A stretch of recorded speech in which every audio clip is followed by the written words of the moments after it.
वाल्मीकि रामायण में श्री हनुमान जी की उत्पत्ति का वर्णन आता है।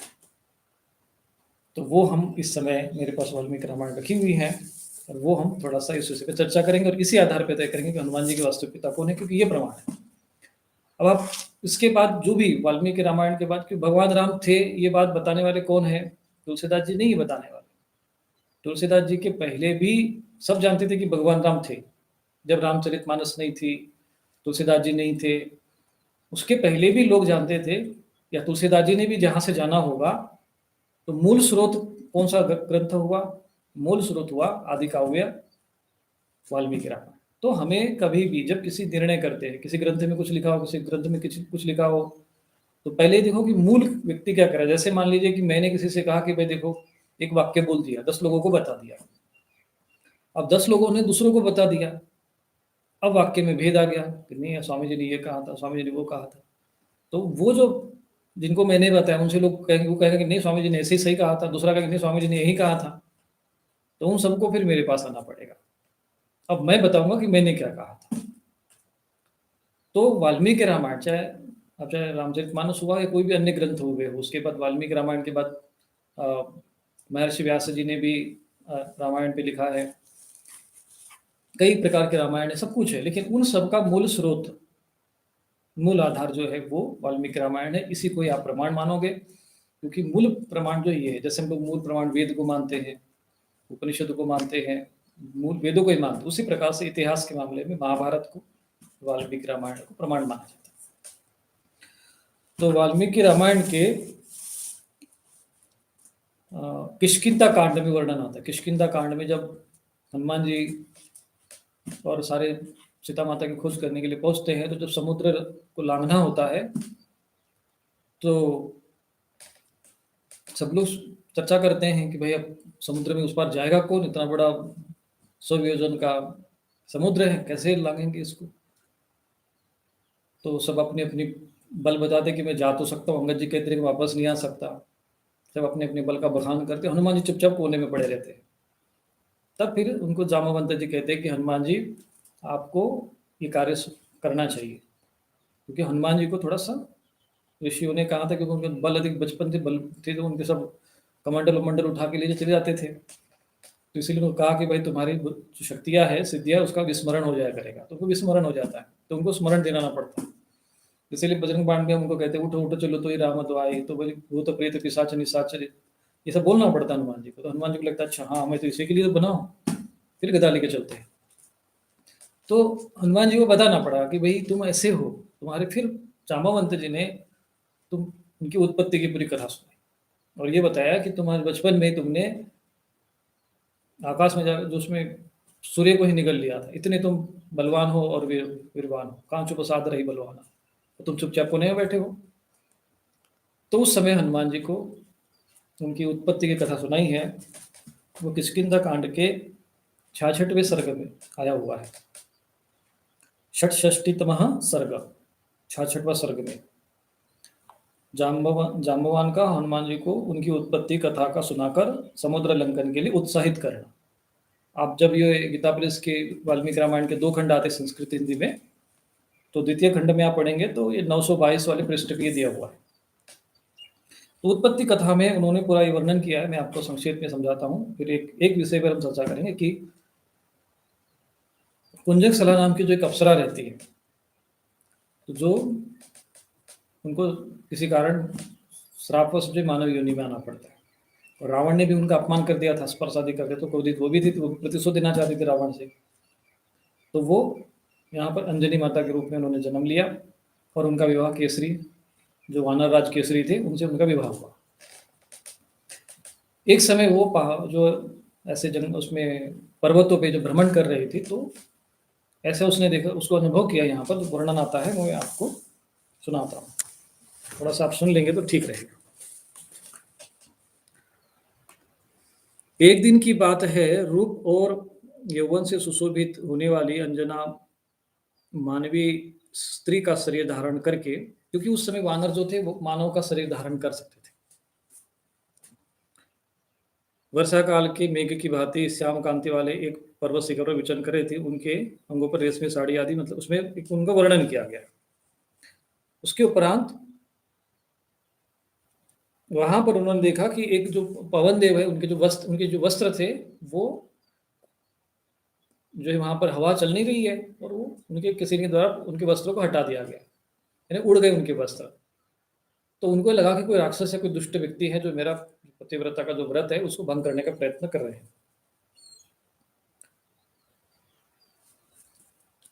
तो वो कहती हैं कि अंजना उत्तम व्रत का पालन करने वाली सती नारी थी, अतः उस अवस्था में पढ़कर वो वही घबराई और बोली, कौन मेरे इस पतिव्रत व्रत का नाश करना चाहता है। अंजना की बात सुनकर पवनदेव ने उत्तर दिया, सुश्रिणी, मैं तुम्हारे एक पत्नी व्रत का नाश नहीं कर रहा हूँ। देखो, मतलब यहाँ पर दोनों चीजें समझना है कि जो पत्नी व्रत का, भगवत माता जो अंजनी है, यहाँ पर स्वयं वायुदेव ये कह रहे हैं, तुम्हारे एक जो पतिव्रत का जो वर्णन है होता है कि भाई हम पातिव्रत्य जिसको हम कहते हैं, जो व्रत होता है उसका वो भंग नहीं कर रहा हूँ, अतः तुम्हारे मन से इस भय को दूर हो जाना चाहिए, तुम्हारे मन से अपने भय को दूर हो जाना चाहिए।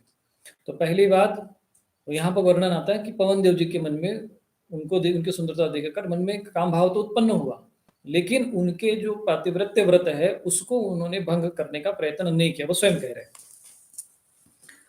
उन पर उन्होंने ये कहना है कि मनसास्मि, मन में उनका भाव उत्पन्न हो गया था उनको देखकर। स्वाभाविक है कि स्त्री पुरुषों का जो एक दूसरे देवताओं में विशेषकर होता है, किसी स्त्री को देखकर काम भाव उत्पन्न होना, या पुरुष किसी स्त्री को देखे तो काम भाव, स्त्री का पुरुष को देखकर काम भाव उत्पन्न, ये होता है। लेकिन जो पतिव्रता नारी होती है वो उनमें ये सब भावना उत्पन्न नहीं होती है। और यहाँ पर माता अंजनी के बारे में कहा जा कहते हैं कि आपके जो हम व्रत का भंग नहीं कर रहे हैं। तो उन्होंने ये लिखा है कि मनसास्मि, अब संस्कृत में समझाता हूं, गतो यत्वाम परिष्वज्य यशस्विनी वीर्यवान बुद्धिवान संपन्न तव पुत्रो भविष्यति, कि हे यशस्विनी, मैंने अव्यक्त रूप से तुम्हारा, अब यहाँ पर आलिंगन करके मानसिक संकल्प के द्वारा तुम्हारे साथ समागम किया है। अब यहाँ पर इन्होंने कहा है कि मानसिक संकल्प के द्वारा, क्योंकि मनसास्मि, मन के द्वारा संकल्प, मन के द्वारा उनके साथ समागम हुआ है, तन के द्वारा नहीं। यहाँ पर इन्होंने आलिंगन शब्द लगाया है, लेकिन आलिंगन शब्द यहाँ पर गलत है। गीता प्रेस वालों को इसमें सुधार करना चाहिए, क्योंकि इसमें संस्कृत में लिखा है मनसास्मि गतो यत्वाम परिस्वज्य यशस्विनी। तो यहाँ पर आया है कि परिस्वज्य, हे यशस्विनी, आपका मैंने यहाँ पर परिस्वज्य का अर्थ इन्होंने आलिंगन लगाया है। तो मैं इस परिस्वज्य शब्दों को खोजते हुए कल्पद्रुम, जो शब्द कल्पद्रुम ग्रंथ है जिसमें शब्दों के बारे में डिक्शनरी जिसको कहते हैं, संस्कृत डिक्शनरी जो है हमारी मान्यता प्राप्त डिक्शनरी है, उसी को लोग फिर बाद में उन्होंने एक अमर सिंह नाम के विद्वान व्यक्ति ने लिखा जिसको हम अमरकोश कहते हैं, वो भी मेरे पास यहाँ पे रखा हुआ अमरकोश। तो इसी अमरकोश के माध्यम से मैं संस्कृत के बारे में जो भी प्रश्न शब्द रहता है मैं यहाँ पर खोजता हूँ, क्योंकि ये प्रमाणित ग्रंथ है। भावा, तो गीता प्रेस वालों ने यहाँ पे आलिंगन शब्द का प्रयोग किया हुआ है, और यहाँ पर जो परिष्वज्य शब्द है जिसका इन्होंने आलिंगन अर्थ लगाया है, मैंने इसमें खोजा है अमरकोश पुस्तक में 631 पृष्ठ संख्या पर परिष्वंग ये शब्द आया, पुल्लिंग शब्द है, पुल्लिंग शब्द है। इसका अर्थ ये बनता है आलिंगन, और दूसरा अर्थ बनता है स्पर्श। ठीक है, आलिंगन यदि कहते तो उनका व्रत बंद हो जाता। तो इसका दूसरा अर्थ जो होता है स्पर्श भी होता है। अब स्पर्श शब्द यहाँ पर सही बैठता है। कैसे बैठेगा स्पर्श? क्योंकि वायु, जैसे 5 तत्व हैं, क्योंकि वायु देवता पंच तत्वों में से वायु में आते हैं, तो प्रत्येक तत्व की एक तन्मात्रा होती है। जैसे आकाश तत्व की तन्मात्रा शब्द है, ऐसे ही वायु की जो तन्मात्रा है वो स्पर्श है। वायु के द्वारा हमें जो स्पर्श का अनुभव होता है, वो स्पर्श का जो अनुभव होता है हमको, वो वायु के द्वारा, वायु तत्व के द्वारा होता है। तो स्पर्श उसकी तन्मात्रा है, तो इसीलिए वायु हमको स्पर्श कर सकता है। वायु का कोई रूप नहीं है। वायु वहां पर मनुष्य का, चूंकि वहां पर अंजना माता ने देखा कि उसको उन्हें कोई दिखाई नहीं दे रहा वहां पर, तब वो बोलती है कि कौन है जो मेरे व्रत का भंग करना चाहता है, क्योंकि उनको कोई दिखाई नहीं दे रहा था। लेकिन उनके वस्त्र को जो है ऐसा लग रहा था कि कोई उड़ा के ले जा रहा है, वो दिखाई नहीं दे रहा था। इसका मतलब वायु देवता वहां पर साकार रूप में खड़े नहीं थे, होते तो दिखाई देते। ये चीज समझ में आ गई। तो वहां पर स्पर्श का आता है, अगर वो प्रत्यक्ष सशरीर होते तो आलिंगन करने वाली बात तो यहाँ पर समझ में आती, पुरुष रहेगा तभी ना आलिंगन करेगा। तो यहाँ पर आलिंगन का नहीं आया है, यहाँ पर आया है शब्द होना चाहिए आपका स्पर्श का, क्योंकि इन्होंने हिंदी में इसका जो अर्थ करते समय गीता प्रेस वालों ने, जो भी जिन्होंने इसका ट्रांसलेशन किया होगा, उसकी गलती है यहाँ पर। तो यहाँ पर आलिंगन शब्द का नहीं आएगा, यहाँ पे स्पर्श शब्द आएगा। तो इसका अर्थ ये होगा, यह यशस्विनी मैंने अव्यक्त रूप से, यहाँ पर देखो स्वयं ही वायुदेवता कहते हैं कि मनसास्मि गतो यत् त्वाम, तो अव्यक्त रूप से तुम्हारा स्पर्श करके मानसिक संकल्प के द्वारा तुम्हारे साथ समागम किया है, और इससे तुम्हें बल पराक्रम संपन्न एवं बुद्धिमान पुत्र प्राप्त होगा। यहाँ पर दो बातें समझनी है कि यहाँ पर केवल मानसिक रूप से उनका मन में मन भाव, मनसास्मि ये शब्द आया हुआ है। मनसास्मि शब्द बहुत महत्वपूर्ण है इस श्लोक में। तो यहाँ पर उसे स्पर्श मात्र से, चूंकि वायुदेवता थे, उनको एक समागम हो गया, तो उन्होंने उनको एक आशीर्वाद दे दिया कि तुमको पुत्र होगा, क्योंकि मैंने तुम्हारे साथ मेरे मन में भाव उत्पन्न हुआ।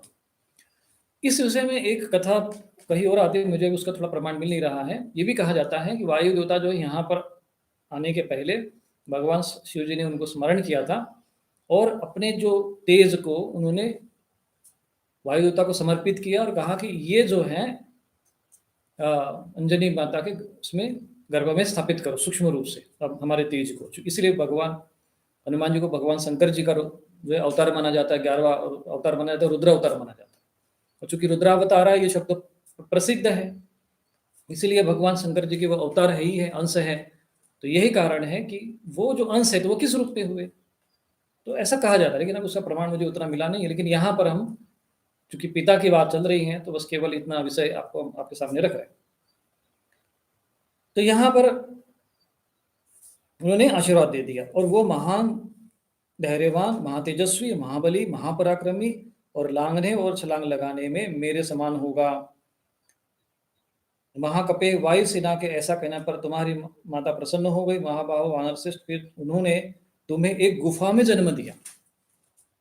यहाँ पर हमें समझ लेना चाहिए कि उन्होंने गुफा में जन्म दिया। गुहायाम तो महाबाहु प्रज्ञ प्रबल गर्भ, तो वहां पर गुफा में उनको जन्म दिया। तो निश्चित रूप से ये सब पूर्व काल में देवताओं की कृपाओं के द्वारा इस प्रकार के जो है स्पर्श आदि के द्वारा भी ये चीजें संभव थी। अब यहाँ पर वर्णन आता है आगे,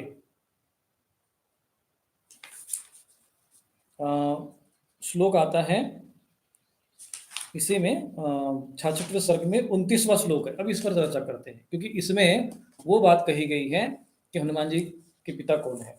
तो वहां पर कहते हैं इस प्रकार, हे हनुमान जी, स त्वं केसरियां पुत्र क्षेत्रज्यो भीम विक्रम मारुतस्य औरसः पुत्र तेजसा चापि तत्समः, कि हनुमान इस प्रकार तुम केसरी के क्षेत्रज पुत्र हो, और तुम्हारा पराक्रम शत्रुओं के लिए भयंकर है।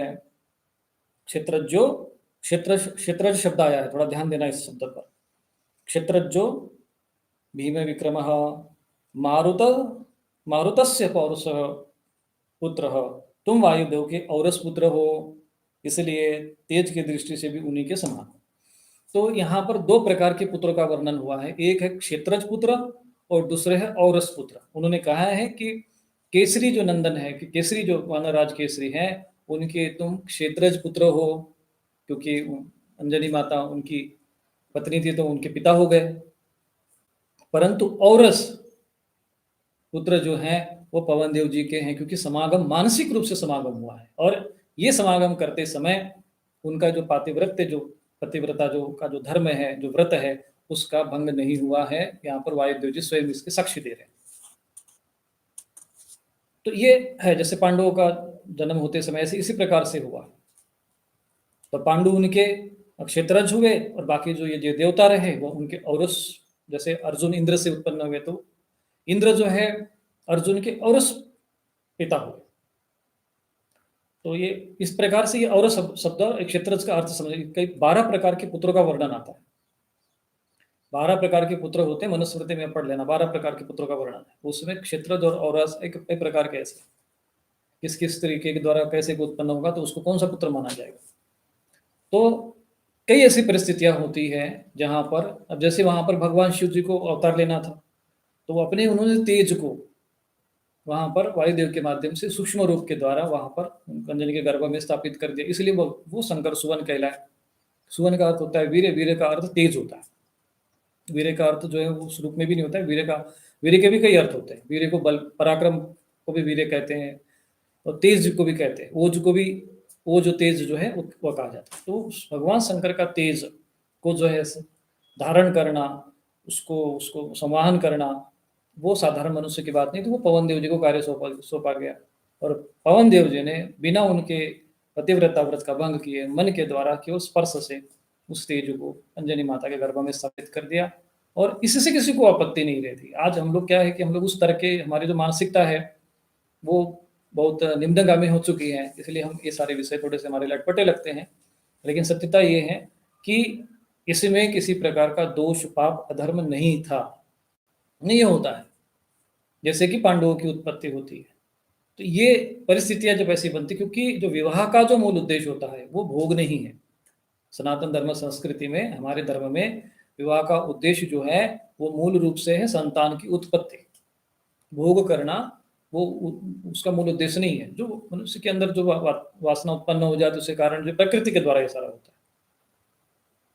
तो उसके लिए, इसीलिए हमारे धर्मशास्त्र में जब 16 संस्कारों का वर्णन आता है, तो सबसे पहला संस्कार है गर्भाधान संस्कार।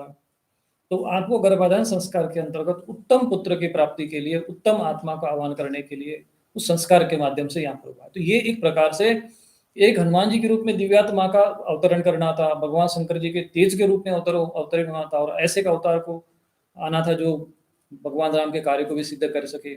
इतने बड़े तेज और वीर्यवान जन्मजात ही उनके अंदर सारे समर्थ और बलवान थे कि उनके समान कोई नहीं होगा। ऐसे भगवान शंकर जी के तेज को, चूंकि वो अप्सरा का अंश थी इसलिए वो धारण कर पाए, लेकिन उस तेज को वाहन करने का सामर्थ्य जो है साधारण पुरुष में नहीं था, इसलिए वायु देवता को वहां पे बीच में मध्यस्थ बनाया गया। और वायु देवता ने भी केवल संकल्प के द्वारा, स्पर्श आदि के द्वारा उस तेज को स्थापित कर दिया। और इस प्रकार से श्री हनुमान जी की उत्पत्ति उस गुफा में होती है। और यहाँ पर स्पष्ट आ रहा है कि हमने आपका जो पतिव्रता का व्रत है उसको हमने भंग नहीं किया है, आपका केवल मानसिक रूप से स्पर्श किया है। मनसास्मि और परिश्वज्य, ये दो शब्द बहुत महत्वपूर्ण है श्लोक में।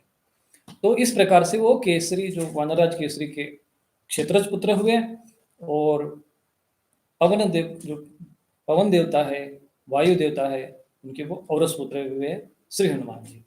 ये है हनुमान जी के वास्तविक पिता होने का रहस्य।